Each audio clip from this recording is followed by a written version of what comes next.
بسم الله الرحمن الرحيم. أعوذ بالله من الشيطان الرجيم. بسم الله الرحمن الرحيم. واستعینوا مدد طلب کرو بالصبر صبر کے ذریعے والصلاۃ نماز کے ذریعے وَإِنَّهَا لَكَبِيرَةٌ اور یقیناً نماز بھاری ہے إِلَّا عَلَى الْخَاشِعِينَ مگر ان لوگوں پر نہیں ہے جن کے دلوں میں خشوع ہے الَّذِينَ يَظُنُّونَ أَنَّهُمْ مُلَاقُو رَبِّهِمْ خشوع کرنے والے وہ لوگ ہیں جو یقین رکھتے ہیں کہ وہ اپنے رب سے ملیں گے وَأَنَّهُمْ إِلَيْهِ رَاجِعُونَ اور وہ اپنے رب کی طرف لوٹ کر جائیں گے۔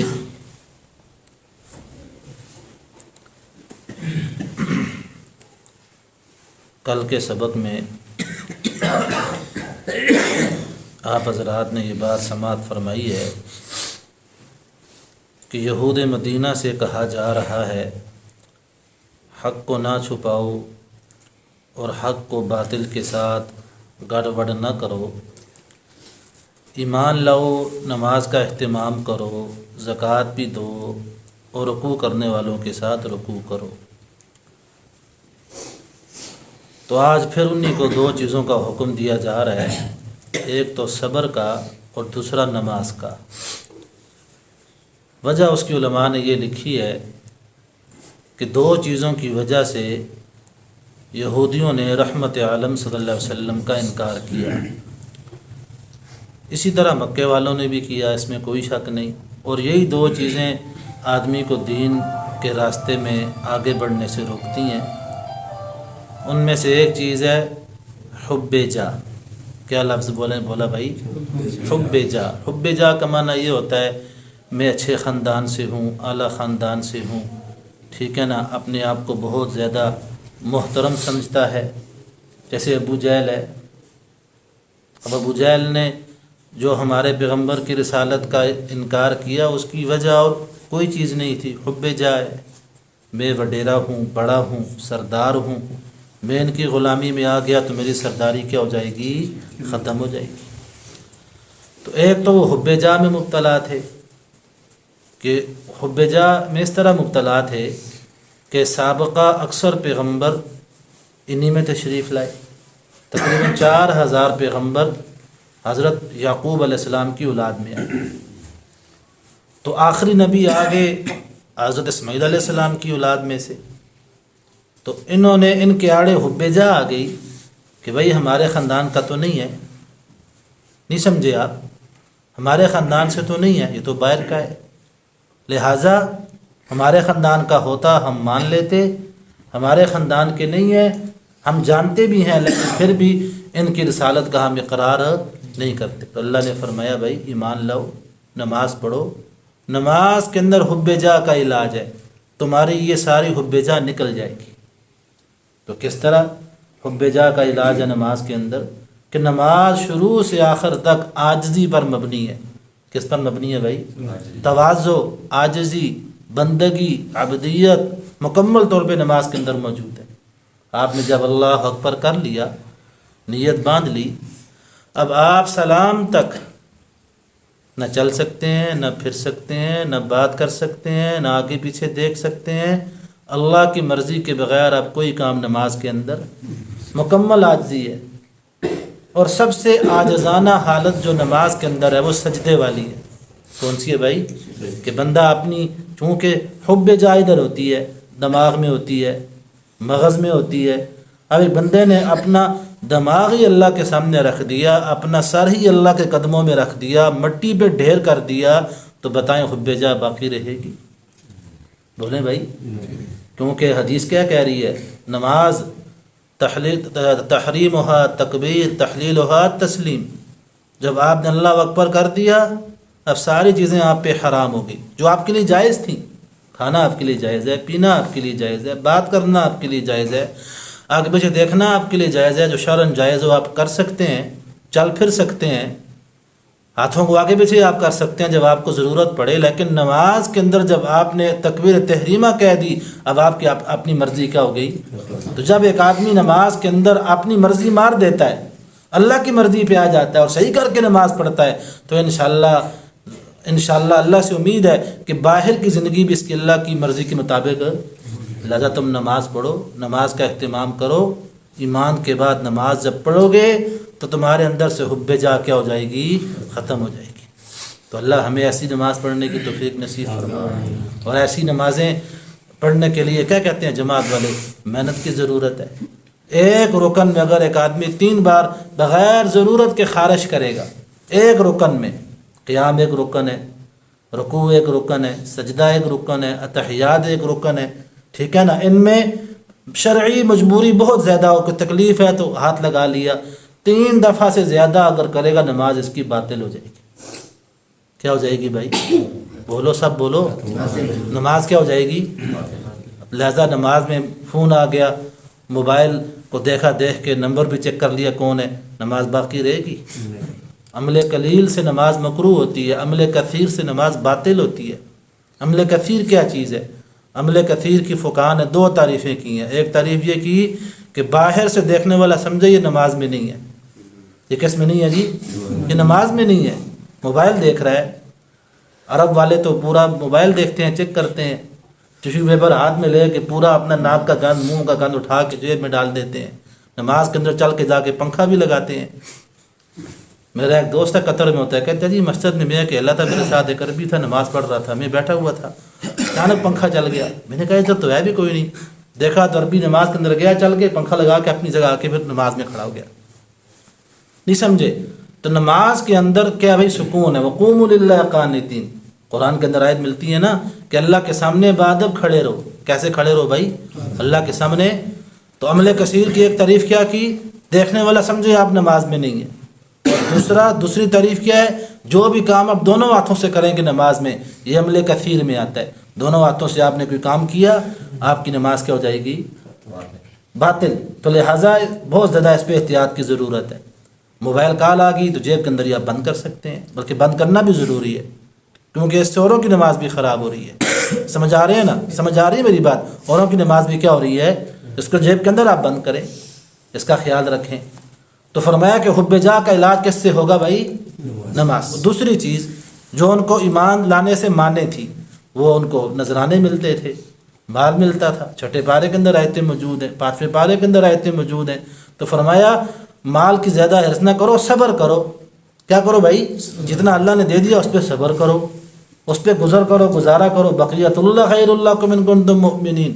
شعیب علیہ السلام نے اپنی قوم سے کیا کہا تھا؟ اے میری قوم، جو اللہ نے دیا اس پہ صابر شاکر رہو، اور غمخوری نہ کرو، اللہ پر ایمان لاؤ۔ تو کہا صبر کرو۔ تو یہ صبر اور نماز دونوں ایک ایسی چیزیں ہیں جس سے حب جا کا بھی علاج ہوگا اور حب مال کا بھی کیا ہوگا؟ بولو بھائی، حب مال کا کیا ہوگا؟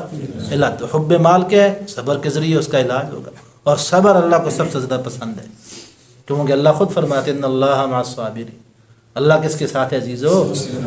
اور یقین مانے میں نے بڑا اس پہ دیکھا، جتنا اجر صبر والوں کو ملے گا بروز قیامت انہیں بے حساب ملے گا۔ نماز والے کو حساب سے دیا جائے گا، قرآن والے کو حساب سے دیا جائے گا، تہجد والے کو حساب سے دیا جائے گا۔ صبر ایک ایسی چیز ہے، انما یوفی الصابرون اجرہم بغیر حساب، قرآن ہے بھائی۔ فرمایا صبر کرو، پریشانیوں پہ، مصیبتوں پہ صبر کرو، یہ دن گزر جائیں گے، اللہ اور اچھے دن لے آئے گا، صبر کرو، تمہیں میں بغیر حساب کے بے حساب اجر دوں گا۔ کیا دوں گا بھائی؟ بولو، یا ایھا الذین آمنوا اصبروا وصابروا ورابطوا، ایمان والو صبر کرو، ٹھیک ہے۔ اور اللہ نے تعریف کی ہے کہ ایمان والوں کو جب پریشانی آتی ہے تو کیا کرتے ہیں بھائی؟ کیا کرتے ہیں؟ اور صبر کرنے والوں کو اللہ اتنا نوازے گا قیامت کے دن۔ حدیث میں آتا ہے جب اللہ پاک صبر کرنے والوں کو نعمتیں دیں گے نا، انعامات دیں گے، بھئی آپ پہ یہ پریشانی ہے، آپ نے صبر کیا، یہ آئی آپ نے صبر کیا، یہ آئی آپ نے صبر کیا، لیتے رہو لیتے رہو، اللہ کے خزانوں سے لے کے جا رہے ہیں، دوسرے لوگ دیکھ رہے ہیں۔ تو حدیث میں آتا ہے کہ جن لوگوں نے دنیا میں صبر کیا ہوگا تو دوسرے لوگ ان کو دیکھ کے کہیں گے کاش ہمارا جسم لوہے کی کینچیوں سے کاٹا جاتا دنیا میں، ہم بھی صبر کرتے، آج ہمیں بڑے درجے مل جاتے۔ تو صبر کڑوی ہے، کڑوی چیز ہے، لیکن اجر کیا ہے جی اس کا بہت زیادہ ہے۔ فرمایا یہ نماز باری ہے مگر ان لوگوں پر باری نہیں جن کے دلوں میں خشوع ہے۔ اب خشوع کیا چیز ہے بھائی، ذرا اس کو سمجھیں۔ خشوع کا معنی ہوتا ہے عاجزی۔ کیا معنی ہوتا ہے بھائی؟ خشوع کا معنی عاجزی ہے۔ یہ نماز باری ہے مگر ان لوگوں پہ باری نہیں ہے جن کے دلوں میں اللہ کا ڈر ہے، اللہ کا کیا ہے جی خوف ہے۔ خشوع ہے جن کے دلوں میں، ان پر نماز باری نہیں ہے۔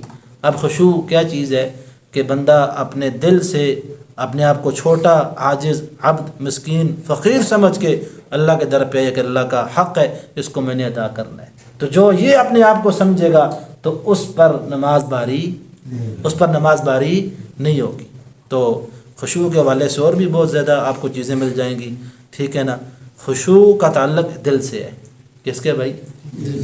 دل سے اس کا تعلق ہے۔ اب ہوتے ہیں نا بعض حضرات سر لٹکا کے بیٹھ جاتے ہیں اس طرح، ٹھیک ہے نا۔ سید عمر رضی اللہ عنہ نے ایک جوان کو دیکھا بیٹھا ہوا تھا سر نیچے کر کے، اس کو مارا اور فرمایا سر اونچا کر، اٹھا اس کو۔ خشوع کا تعلق یہ دل سے ہوتا ہے۔ کس سے ہوتا ہے جی؟ ابراہیم نخعی رحمۃ اللہ علیہ، امام ابو حنیفہ رحمۃ اللہ علیہ کے استاد ہیں، وہ فرمایا کرتے تھے موٹا کھانے کا نام خشوع نہیں ہے، موٹا پہننے کا نام خشوع نہیں ہے۔ خشوع تو یہ ہے کہ آپ یہ دیکھو کہ میں اللہ کا حق کیسے ادا کر رہا ہوں۔ چنانچہ امام حسن رحمۃ اللہ علیہ فرماتے ہیں حضرت عمر جب بات کرتے تو سنا کے کرتے، بات کرتے تو سنا کے کرتے، جب کسی کو مارتے تو خوب زور سے مارتے، جب چلتے تو خوب تیز چلتے، حالانکہ ان کے دل میں سب سے زیادہ کیا تھا جی؟ خشوع تھا۔ تو خشوع کا تعلق کس سے ہوتا ہے بھائی؟ دل سے ہوتا ہے۔ جب دل کے اندر اللہ کا خوف ہو، دل کے اندر تقوی ہو، اللہ کی ذات سے محبت ہو، اللہ کی ذات کے ساتھ آدمی کو تعلق ہو، پھر نماز پڑھنی مشکل ہے بھائی۔ ایک لوہار واقعہ بھی سنا دیتا ہوں۔ آج لوگ کہتے ہیں نا بھائی میں ویلے ہی نہیں ہوتا، تھکاوٹ ہی زیادہ ہوتی ہے، فرصت ہی زیادہ ہوتی ہے، میں کیسے نماز پڑھوں؟ کیوں؟ آپ کے دل میں خشوع نہیں ہے، اس لیے آپ کو نماز کی۔ کچھ لوگ کہتے ہیں وظیفہ دس استاد جی، روٹی کھانے کے لیے وظیفہ کوئی نہیں مانگتا کہ مجھے بھوک نہیں لگتی مجھے آپ وظیفہ دے دیں، ٹھیک ہے، اس کے لیے وظیفہ کوئی نہیں مانگتا، اس کے لیے خود کھا لیتے ہیں، لیکن نماز پڑھنے کے لیے کیا مانگتے ہیں جی؟ دکان پہ کام کرنے کے لیے وظیفہ کوئی نہیں مانگتا کہ میرا دکان پر جانے کا دل نہیں کرتا، ہاں گاہک کم ہو جائے تو وظیفہ مانگ لیتے ہیں کہ گاہک تھوڑے آگے، ٹھیک ہے نا۔ لیکن نماز کے لیے کیا مانگ رہے ہیں جی؟ استاد جی دعا کرو جی مگر نماز پڑھنا میرا دل لگے۔ اور تجھے کیا بتاؤں بھائی، اللہ کا حکم ہے، تو نہیں جانتا ان چیزوں کو۔ تو عبداللہ بن مبارک بہت بڑے عالم تھے رحمۃ اللہ علیہ، ٹھیک ہے۔ ایک سال حج کرتے، ایک سال جہاد کرتے، ایک سال حدیث کا درس دیتے طلباء کو، اور ایک سال ان کا معمول تھا کہ وہ عبادت، نفلی عبادت میں اپنا وقت گزار دیتے۔ تو ان کے زمانے کے اندر ایک لوہار تھا۔ کیا تھا بھائی؟ لوہار جانتے ہو؟ جو لوہے کا کام کرتا ہے، اینگر۔ ہاں، تو وہ عبداللہ بن مبارک رحمۃ اللہ علیہ عشاء کی نماز کے بعد اپنے چھت پہ کھڑے ہو جاتے اور دلوں میں پہنچے، کیونکہ بہت بڑے عالم تھے، تو وہ پھر نفل میں لگ جاتے، نوافل پڑھتے۔ اب یہ لوہار بیچارہ سارا دن لوہا پیٹتا، کپڑے بھی میلے ہو گئے، پسینے میں بھی شرابور ہوتا تھا، تھکا ہوتا تھا۔ فرض نماز پڑھ کے جب یہ چارپائی پہ لیٹتا تو اس کی نظر پڑتی عبداللہ بن مبارک پہ کہ یار دیکھو اللہ نے کیسی بندے کو توفیق دی ہے کہ یہ کیسی لمبی لمبی رکھتیں پڑھتا ہے۔ تو دل میں ٹسل آئی، اے اللہ مجھے بھی تو اتنی فرصت دے کہ میں تھکا بھی نہ ہوں، میں بھی پڑھا کروں۔ اب میرے دل میں ہمت ہی نہیں ہے، میں کیسے پڑھوں؟ یعنی ایک تڑپ ہے، کیا ہے جی بولو؟ اس کے دل میں ایک تڑپ ہے کہ مجھے اللہ ایسی ہمت دیتا تو میں بھی کیا کرتا، اللہ کے سامنے بڑی بڑی رکھتیں پڑھتا۔ تو اب دیکھیں تڑپ پہ اللہ نے کتنا نوازا ہے۔ تو علماء لکھتے ہیں کہ وہ لوہار جو ہے وہ بھی مر گیا، عبداللہ بن مبارک رحمۃ اللہ علیہ کا بھی انتقال ہوا۔ تو اس زمانے کے اندر ایک اللہ کے ولی کو عبداللہ بن مبارک کی خواب میں زیارت ہوئی، تو کہا بھائی سنائیں حضرت آپ کے ساتھ کیا ہوا؟ آپ تو شیخ الحدیث تھے، بڑے عالم تھے، بڑے محدث تھے، مجاہد تھے، قیام اللیل بھی آپ نے کیا ہے بہت زیادہ۔ تو کہا بھئی اللہ نے بخش دیا، رحمت کا معاملہ کیا، اللہ نے بڑی اونچی جنت عطا فرمائی، لیکن حیرانی کی بات یہ ہے کہ وہ لوہار مجھ سے آگے چلا گیا، وہ لوہار مجھ سے آگے چلا گیا۔ بھئی آپ تو محدث بھی نہیں ہیں، مجاہد بھی نہیں ہیں، آپ کیسے آگے چلے گئے؟ اللہ کے یہاں اللہ کی کسی کے ساتھ رشتہ داری ہے بھائی؟ بولو بھائی. ہمارے استاد کہا کرتے تھے یہ مدرسوں کے طلباء سمجھے جنت بڑی آسان سے ہے، ٹھیک ہے نا، اور یہ سارے مولوی سمجھے جنت میں ہم ہی جائیں گے، باقی سارے دوزخ میں جائیں گے، ٹھیک ہے نا. نہیں سمجھے آپ؟ سچ کہنا چاہیے نا. یا بندہ بولے جی میں بعض دفعہ سمجھ جاتا ہوں تو وہاں بعض علماء کے بیان کرتے ہیں اور عوام کو اتنا نیچا کر دیتے ہیں، ٹھیک ہے. میں کہتا ہوں یار تم کیا، ایک دفعہ مجھے موقع ملا، میں نے جب بات کی تو میں پھر عوام کی ساتھ ہو گیا. بعد میں مولوی صاحب کہتے ہیں تو اج تو بات نہ بلاندا، میں نہ بلا بھائی، ٹھیک ہے. اگر جڑے بیٹھے تھے قیمتی نہیں، یہ قیمتی نہیں ہے؟ بولو بھائی یہ قیمتی نہیں، یہ ہم سے زیادہ قیمتی ہے کہ وہ 3 محلوں سے آ کے پہلی صف میں نماز پڑھ لیتے ہیں اور ہم مسجد میں رہ کے ہماری رکھتے رہ جاتی ہیں. یہ ہم سے زیادہ قیمتی ہے. جس کے دل میں کلمہ وہ کیا ہے جی؟ ہاں، علماء کی فضائل اپنے ہیں، اگر وہ عمل کرے گا تو اللہ اس کو نوازے گا. بندے کو گھمنڈ نہیں کرنا چاہیے کہ میں بہت بڑا آدمی ہوں، چلو میرا کوئی مسئلہ نہیں ہے. اب بھائی وہ لوہار مجھ سے کیا ہو گیا جی؟ آگے نکل گیا. تو وہ جو بزرگ تھے انہوں نے کہا چلو دیکھنا تو چاہیے عمل کیا ہے اس کا. گھر چلے گئے، اس کی اہلیہ سے ملے تو اہلیہ نے کہا بھائی میرا گھر والا لوہار تھا بیچارہ، وہ بہت بڑے مولوی صاحب تھے، عالم تھے، بس یہ تھا کہ اس کے دل میں ہر وقت تڑپ رہتی تھی اللہ مجھے بھی ایسی آسانی دے کہ میں بھی بڑی بڑی ڈکتیں پڑھوں، ٹھیک ہے. تو اللہ والوں نے کہا بھائی اس تڑپ پہ اللہ نے اس کو اتنا نواز دیا. اور ایک یہ بتایا، اور دوسرا بتایا کہ جب وہ کام کر رہا ہوتا اور اسے اذان کی آواز اس کے کانوں میں پڑتی تو وہ ہتھوڑا اس کے ہاتھ میں ہوتا اس کو پھینک دیتا تھا. یہ اہتمام صلاۃ ہے. اس کو پھینک دیتا تھا اور لوہے کو گرم ہی چھوڑ دیتا تھا. لوہے کو گرم کرنا لوہار کے سب سے بڑا مسئلہ ہوتا ہے، دوبارہ گرم کرے گا. وہ اس کو چھوڑ کے جا کے نماز پڑھتا تھا. اللہ نے اس کو اونچا درجہ دیا. تو بھائی جس کے دل میں خشوع ہوگا نماز اس پہ باری. اور قرآن کہتا ہے خشوع ان لوگوں کے دلوں میں ہے الذین یظنون انہم ملاقو ربہم، جنہیں یقین ہے کہ وہ اپنے رب سے ملیں گے. جس کو اپنے رب سے ملنے کا یقین ہوگا کہ میں نے مرنا ہے، کیا کرنا ہے بھائی؟ میں نے مرنا ہے، میں نے اللہ کے سامنے کھڑا ہونا ہے، تو وہ پھر نماز کا اہتمام بھی کرے گا. وَأَنَّهُمْ إِلَيْهِ رَاجِعُونَ، اور جنہیں یقین ہو کہ وہ اللہ کی طرف لوٹ کر جائیں گے تو وہ پھر نماز کا اہتمام بھی کریں گے. تو بھائی اس لیے نماز کا اہتمام کرنا بہت زیادہ ضروری ہے. دین میں سب سے مقدم کیا ہے بھائی؟ بولو، سب سے مقدم کیا ہے؟ نماز ہے. اور اللہ تعالیٰ کے یہاں سب سے افضل عمل بھی وقت پہ نماز پڑھنا ہے جو اللہ کو بہت ہی محبوب ہے. اس لیے گھروں میں بھی اس کا ہونا چاہیے، مشق ہونی چاہیے، ٹھیک ہے نا، اور سیکھنا بھی چاہیے. کیا کرنا چاہیے بھائی؟ بولو، سیکھ کر، ٹھیک ہے نا، سیکھ کر اس کو پڑھنا چاہیے. اس کا بہت زیادہ، میں تو کہتا ہوں کہ ہر بندے کے پاس چھوٹی سی نماز کی کتاب ہو جو آج کل عام ملتی ہے، جس میں واجبات لکھے ہوتے ہیں، مسائل لکھے ہوتے ہیں، ورنہ وہ دیکھ لیا کرے. گھر والوں کو بھی نماز کے بارے میں بتائے. ہمارے ایک بہت بڑے عالم ہیں، دنیا سے رخصت ہو گئے، وہ کہنے لگے میں نے ایک جگہ بیان کیا تو بیان کے اندر میں نے مسئلہ بیان کیا کہ زور کی 4 سنتیں ہیں، ان میں ہر سنتوں میں سورہ فاتحہ کے بعد سورت پڑھنی ہے. کیا پڑھنی ہے؟ یہ مسئلہ ہے. 4 سنتوں میں سورہ فاتحہ کے بعد کیا پڑھنی ہے جی؟ فرضوں میں نہیں ہے، آپ 2 میں پڑھیں گے، آخری 2 میں صرف سورہ فاتحہ ہے. لیکن 4 سنتوں میں ہر رکعت میں سورہ فاتحہ کے بعد کیا پڑھنی ہے؟ سورت پڑھنی. تو ایک بابا رو رہا تھا بڑا، بابا جی کی روندے ہو؟ کہنے لگا میری 40 سال ہو گئے میں نماز پڑھ رہا ہوں، میں اس کو فرضوں کی طرح پڑھ رہا ہوں. کس طرح پڑھ رہا ہوں؟ 40 سال ہو گئے. تو نہ میں نے کسی سے پوچھا تو نہ مجھے کسی نے بتایا، نہ میں نے کسی سے پوچھا تو نہ مجھے کسی نے بتایا. تو 40 سال ہو گئے میں سنتے اس طرح پڑھ رہا ہوں. اس کو غم لگ گیا. تو اس لیے آپ حضرات کو بھی اس کا خیال رکھنا چاہیے. جی حضرت.